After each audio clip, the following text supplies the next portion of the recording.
কৃষ্ণনগর নামে একটি গ্রাম ছিল, যেখানে এক মিষ্টি মেয়ে লতা তার কাকা এবং কাকিমায়ের সাথে থাকত। ছোটবেলায় এক দুর্ঘটনায় লতার বাবা মা মারা গিয়েছিলেন। লতার কাকা তাকে খুব ভালোবাসতেন, কিন্তু কাকিমা কেবল নিজের মেয়ে মায়াকেই ভালোবাসতেন। ওরে লতা, তুই কোথায়? জলদি এদিকে আয়, তোকে কিছু বলার আছে। কাকা দাঁড়ান, আমি এক্ষুনি আসছি।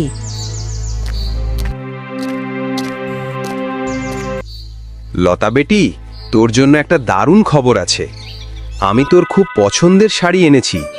অনেক ধন্যবাদ কাকা। কোনো ব্যাপার না বেটি, আমি তোর জন্য সব সময় প্রস্তুত। এই সব শুনে মনোরা রেগে গিয়ে বললেন, এ কি গো, তুমি লতার জন্য শাড়ি এনেছো আর আমাদের মেয়ের জন্য কিছুই আনোনি? তুমি রাগ করো না, আমি আমার মেয়ের জন্যও আনবো। আমার কাছে দুটো মেয়েই সমান, আর আমি চাই ওরা দুজনেই যেন সবসময় খুশি থাকে। কাকিমার এমন কথা শুনে লতা মন খারাপ করে সেখান থেকে চলে গেল। ধ্যাত, শাড়ি আনার কি দরকার ছিল? এ কেমন মানুষের সাথে ঘর করছি?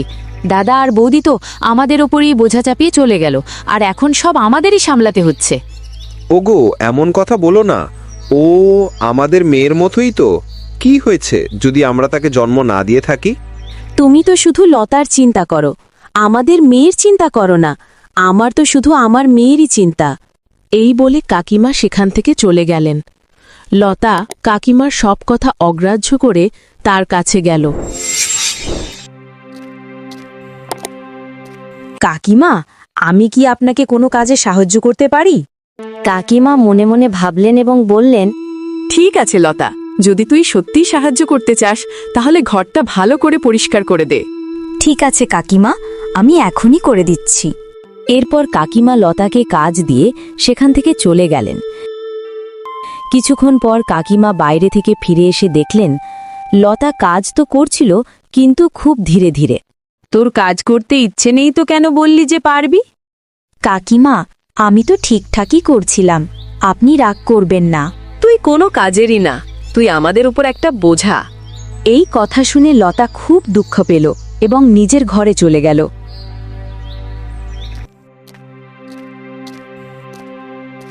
ঠিক তখনই কাকিমার মেয়ে মায়া বান্ধবীদের সাথে দেখা করে বাড়ি ফিরল।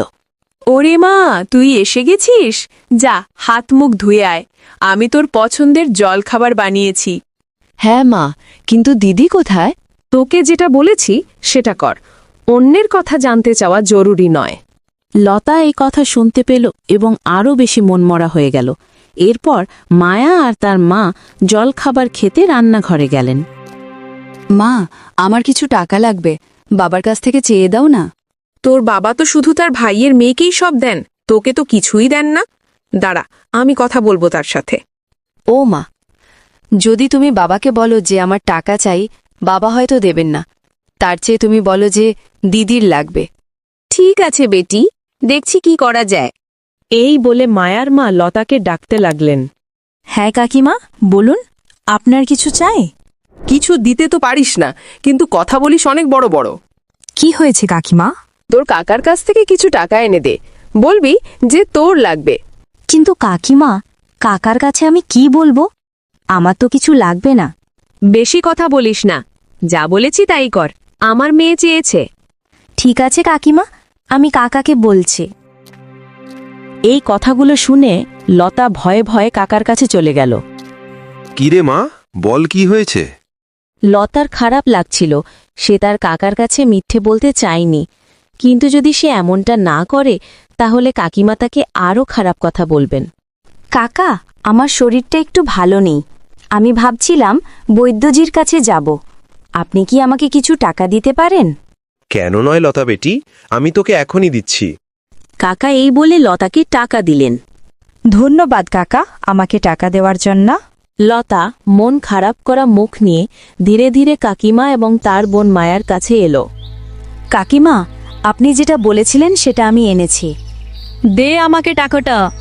এই নিন কাকিমা, আপনারা কথা বলুন, আমার একটা বই পড়ে শেষ করতে হবে। কিসের পড়াশুনো চলছে? ঘরের এত কাজ, এগুলো কে করবে? এই বলে কাকিমা লতার কাছ থেকে সব কাজ করিয়ে নিতেন এবং কাকিমা ও তার মেয়ে দুজনে মিলে লতার উপর খুব অত্যাচার করতেন। একদিন লতা বাজার থেকে বাড়ি ফিরছিল। তখনই সে তার কাকিমার মেয়ে মায়াকে একটি ছেলের সাথে হাসতে হাসতে কথা বলতে দেখল। লতা মনে মনে ভাবতে লাগল, কি ছেলেটি মায়ার সাথে? আমার এটা ঠিক লাগছে না। আমার বাড়ি গিয়ে কাকিমাকে বলতে হবে। এই ভেবে লতা বাড়ির দিকে চলে গেল। বাড়ি এসে লতা কাকিমার কাছে গেল এবং বলল, কাকিমা, আমি যখন বাজার থেকে ফিরছিলাম তখন দেখলাম মায়া একটি অচেনা ছেলের সাথে হাসতে হাসতে কথা বলছে। আমার এটা মোটেও ঠিক মনে হচ্ছে না। তুই সবসময় আমার মেয়ের পিছনে লেগে থাকিস। তার কোনো বন্ধু হবে কেন? তোর কি হিংসা হচ্ছে? না কাকিমা, আমার হিংসা কেন হবে? মায়া আমার বোন, আমার কেন হিংসা হবে বলুন তো? আমি তো শুধু এই জন্যেই আপনাকে বলছিলাম, কারণ আমি যখন ওদের দুজনকে দেখলাম আমার মনে হচ্ছিল কিছু একটা গন্ডগোল আছে। আমার মেয়ের ব্যাপারে তোকে চিন্তা করার কোনো দরকার নেই। আমি আছি আমার মেয়ের জন্য ভাবার জন্য। কাকিমার এমন কথা শুনে লতা মন খারাপ করে ঘরের ভেতরে চলে গেল। এরপর লতা মন খারাপ করে খাটে বসে রইল। কিছুক্ষণ পর কাকা লতার কাছে এসে জিজ্ঞাসা করলেন, বেটি লতা, কি হয়েছে? তুই এভাবে মন খারাপ করে বসে আছিস কেন? কাকার জিজ্ঞাসা করার পর লতা বাজার থেকে ফেরার পথে যা হয়েছিল এবং কাকিমাকে বলার পর কাকিমা তাকে কি কি বলেছেন সব কাকাকে খুলে বলল। কোনো চিন্তা করিস না বেটি, একদিন না একদিন তোর কাকিমা নিশ্চয়ই বুঝবেন যে তুই সব সময় আমাদের ভালোই চাস। কাকা, আমি আজ পর্যন্ত এই ঘরের খারাপ কিছু কখনো চাইনি। হ্যাঁ বেটি, আমি জানি। কিন্তু কাকা, জানি না কাকিমা কেন আমাকে ভালোবাসেন না। আমি তো সবসময় তাকে নিজের মায়ের মতোই মেনে এসেছি। তুই চিন্তা করিস না বেটি, তোর কাকিমা একটু রাগী তো, কিন্তু একদিন ঠিকই বুঝবেন যে তুই আমাদেরই মেয়ে, এই ঘরের বড় মেয়ে। হ্যাঁ কাকা, জানি না কবে আসবে সেই সময়। আরে বেটি, তুই শুধু ওপরওয়ালার ওপর ভরসা রাখ, সব ঠিক হয়ে যাবে। আর মন খারাপ করা বন্ধ কর, তুই আমার লক্ষ্মী মেয়ে না? কাকার এমন কথা শুনে লতা মনে মনে হাসল, আর কাকা ভাইঝি দুজনে মিলে গল্প করতে লাগলেন। একদিন একজন চাষি লতার কাকার সাথে দেখা করতে এলো। ওরে বল তো, কি মনে করে এলি? কতদিন হয়ে গেল, আজকাল তো আমাদের দিকে আসিসই না। আরে করিম কাকা, কি বলবো আপনাকে, চাষবাসের কাজে সময় কোথায় চলে যায় বুঝতেও পারি না। সে তো ঠিকই বলেছিস, আমরা যদি চাষবাস না করি তাহলে ঘর চালানো কঠিন হয়ে যাবে। হ্যাঁ করিম কাকা, এই চাষের জমিই তো আমাদের জীবন। সেসব তো ঠিক আছে, আজ হঠাৎ কি মনে করে এলি? আরে হ্যাঁ কাকা, আপনার সাথে কথা বলতে বলতে আমি তো ভুলেই গিয়েছিলাম। হ্যাঁ, বল কি কথা? কাকা, আমি আপনার ভাইয়ের মেয়ে লতার জন্য একটি বিয়ের প্রস্তাব নিয়ে এসেছি। কিন্তু আমি তো এখনো এসব নিয়ে ভাবিনি। ঠিক তখনই লতার কাকিমা মনোরা তাদের কথা শুনে বাইরে এলেন এবং বললেন, আরে, তুই তো খুব ভালো খবর দিয়েছিস। মেয়ে হয়ে জন্ম নিয়েছে যখন, তখন তো একদিন বিয়ে দিতেই হবে। এটা শুনে কাকা একটু গম্ভীর হলেন এবং বললেন, ওগো, এখনো ওর বয়স কতই বা হয়েছে? বয়স হয়েও কি হবে, একদিন না একদিন তো বিয়ে দিতেই হবে। ভালো করেছে যে প্রস্তাব নিয়ে এসেছে। আমাকে আমার মেয়ে লতার সাথে এই বিষয়ে কথা বলতে হবে, কারণ আমি চাই না ওর অনুমতি ছাড়া আমরা এগিয়ে যাই। আরে করিম কাকা, কোনো সমস্যা নেই, আপনারা ভালোভাবে আলোচনা করে নিন। ঠিক আছে, আমি তোকে পরে খবর দেব, এখন যা। এভাবে কথা বলার পর লোকটি চলে গেল এবং লতার কাকিমা কাকার সাথে কথা বলতে লাগলেন। তুমি ওকে ভালোভাবে বলে দিলে না কেন যে আমরা এই সম্পর্ক মেনে নেব? তুমি কি বলছো গো? আমি আমার মেয়ের সাথে কথা না বলে এত বড় সিদ্ধান্ত কিভাবে নেব? আরে, আমরা ওকে লালন পালন করে বড় করেছি, ওকে আবার জিজ্ঞাসা করার কি দরকার? এমনিতেই ও আমাদের উপর কেবল একটা বোঝা। ওগো, একটু ভেবেচিন্তে কথা বলো, ও আমার ভাইয়ের মেয়ে, আমি ওকে কখনো বোঝা মনে করিনি। তোমার যা খুশি তাই করো, এই বাড়িতে আমার কথা তো চলে না। এই বলে কাকিমা রেগে গিয়ে ভেতরে চলে গেলেন এবং অন্যদিকে কাকা মন খারাপ করে খাটে বসে পড়লেন। জানি না মনোরা কেন লতাকে এত ঘৃণা করে। হে ভগবান, সব তোমার হাতে। পরের দিন কাকা লতার কাছে গিয়ে বসলেন এবং বললেন, বেটি লতা, তোর সাথে আমার কিছু কথা বলার ছিল। হ্যাঁ কাকা বলুন। তোর খারাপ লাগবে না তো বেটে? আরে কাকা, আপনি এসব কি বলছেন? আমার খারাপ কেন লাগবে আপনি বলুন তো? বেটি, তোর জন্য একটি ভালো বিয়ের সম্বন্ধ এসেছে। লতা কিছুক্ষণ ভাবনায় ডুবে গেল এবং ভাবতে লাগল। কি হলো বেটি, কি ভাবছিস? তোর যদি কোনো আপত্তি থাকে তাহলে তুই আমাকে বলতে পারিস। আরে কাকা, আপনি সবসময় আমার ভালোই চেয়ে এসেছেন। আপনি যে সিদ্ধান্তই নিয়েছেন তা আমার ভালোর জন্যই করেছেন। আপনার যেটা ঠিক মনে হবে সেটাই করুন, আমার কোনো আপত্তি নেই। ঠিক আছে বেটি, যদি তোর কোনো আপত্তি না থাকে তাহলে আমি এই খবরটা দিয়ে দিই। এরপর কাকা লতার ঘর থেকে বাইরে এলেন এবং খবর দেবার জন্য বেরিয়ে গেলেন। কাকা খবর দেবার জন্য তার বাড়ির দিকে যাচ্ছিলেন, তখনই হঠাৎ সেই চাষি রাস্তায় তার সাথে দেখা হয়ে গেল এবং কাকা তাকে বললেন, আরে ভালো হলো তুই এখানেই পেয়ে গেলি, আমি তোর বাড়িই যাচ্ছিলাম। আরে সত্যি বলছেন কাকা? তাহলে চলুন না। আরে না, তুই যখন এখানেই পেয়ে গেলি তখন এখানেই তোর সাথে কথা বলে নি। হ্যাঁ কাকা বলুন। তুই যা বলেছিলি সেই বিষয়ে আমি লতার সাথে কথা বলেছি, ভাবলাম তোকে জানিয়ে দিই। আরে সত্যি বলছেন কাকা? লতা কি বলল? ও তো আমার উপর পুরোপুরি ভরসা করে। ও বলে দিয়েছে যে এই সম্পর্কে তার কোনো আপত্তি নেই। আরে কাকা, এটা তো খুব ভালো খবর। কিন্তু আমি আমার মেয়েকে খুব ভালোবাসি, তাই তুই আমাকে ছেলেটি কেমন কি করে একটু বল, কারণ আমি চাই আমার মেয়ে বিয়ের পর সব সময় যেন খুশি থাকে। আরে কাকা, আপনি চিন্তা করবেন না, ছেলেটি খুব ভালো এবং ভালো পরিবারের ছেলে, ওদের চাষের জমিও আছে। এভাবে ছেলেটির ব্যাপারে কাকাকে সব বলল, যাতে কাকার মন শান্তি পায়। তাহলে এই সম্পর্ক আমার মঞ্জুর। যদি ছেলেটি ভালো হয় তাহলে আমার আর কিছু চাই না। বস, ও যেন আমার মেয়েকে খুশি রাখে, আমি এটাই চাই। চাষি এবং কাকা দুজনে কথা বলে যে যার বাড়ির দিকে চলে গেলেন। রাতে লতার কাকিমা মনোরা এবং তার মেয়ে মায়া নিজেদের ঘরে বসে কথা বলছিলেন। মা, সেদিন তোমরা বিয়ের ব্যাপারে কিসব কথা বলছিলে? আমি সামান্য একটু শুনেছিলাম, কিন্তু ভালোভাবে বুঝতে পারিনি। তোমরা কার বিয়ের কথা বলছিলে? আরে বেটি, এই ভালো খবরটা তো তোকে দেওয়াই হয়নি। কি ভালো খবর মা, বলো। আরে বেটি, আমাদের বাড়িতে যে বোঝা হয়ে আছে তার বিয়ে হতে চলেছে। মা, তুমি কি লতা দিদির কথা বলছো না তো? আরে হ্যাঁ বেটি, হ্যাঁ। এটা তো খুব ভালো খবর মা।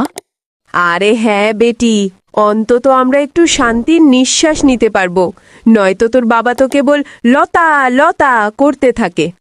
হ্যাঁ মা, বাবা তো সবসময় লতা লতা করতে থাকে, আমার কথা তো ভাবেনি না। আরে বেটি, লতার বিয়ে হয়ে যেতে দে, সব ঠিক হয়ে যাবে। হ্যাঁ মা, আমিও সেটাই চাই। তাড়াতাড়ি ওর বিয়ে হোক আর এই বাড়ি থেকে চলে যাক, তাহলে আমি শান্তি পাব। বেটি, তুই চিন্তা করিস না, আমি তোর বাবাকে যা বলার বলে দিয়েছি, এই বিয়ে হবেই। অনেক হয়েছে ওকে সহ্য করা, আর নয়।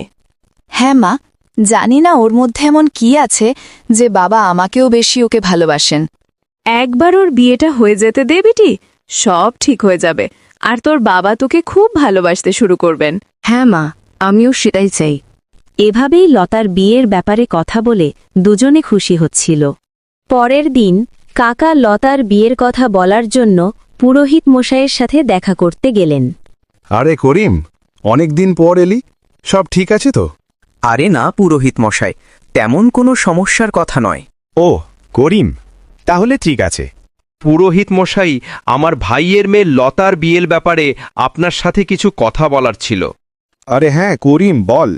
পুরোহিত মশাই, আমাদের গ্রামের যে চাষি, সে আমার মেয়ে লতার জন্য একটি ভালো সম্বন্ধ নিয়ে এসেছে, তো আমি ভাবলাম আপনার সাথে একবার এই বিষয়ে কথা বলে নি এবং একটা ভালো শুভ মুহূর্তও দেখে নি। আরে করিম, এটা তুই খুব ভালো করেছিস। হ্যাঁ পুরোহিত মশাই, ছেলেও ভালো, ভালো পরিবারের, নিজেদের চাষের জমি আছে, তাই ভাবলাম যখন একটা ভালো সম্বন্ধ পাচ্ছি তখন আমি আমার কর্তব্য পালন করি। আরে করিম, এটা তো খুবই ভালো কথা। বেচারি লতা মেয়েটি তো বাবা মা ছোটবেলায় চলে গেলেন, এখন যদি তার মেয়ে খুশি থাকে তাহলে তার বাবা মায়ের আত্মাও শান্তি পাবে। হ্যাঁ পুরোহিত মশাই, আমিও এটাই চাই যে লতা বেটি যেন সব সময় খুশি থাকে এবং আমার দাদা বৌদির আত্মা শান্তি পায়। ঠিক আছে করিম, আমি তোকে একটা ভালো মুহূর্ত দেখে খবর দেব। পুরোহিত মশাইয়ের সাথে কথা বলার পর করিম বাড়ির দিকে রওনা হলেন। লতার বিয়ের জন্য আর 2 মাস বাকি।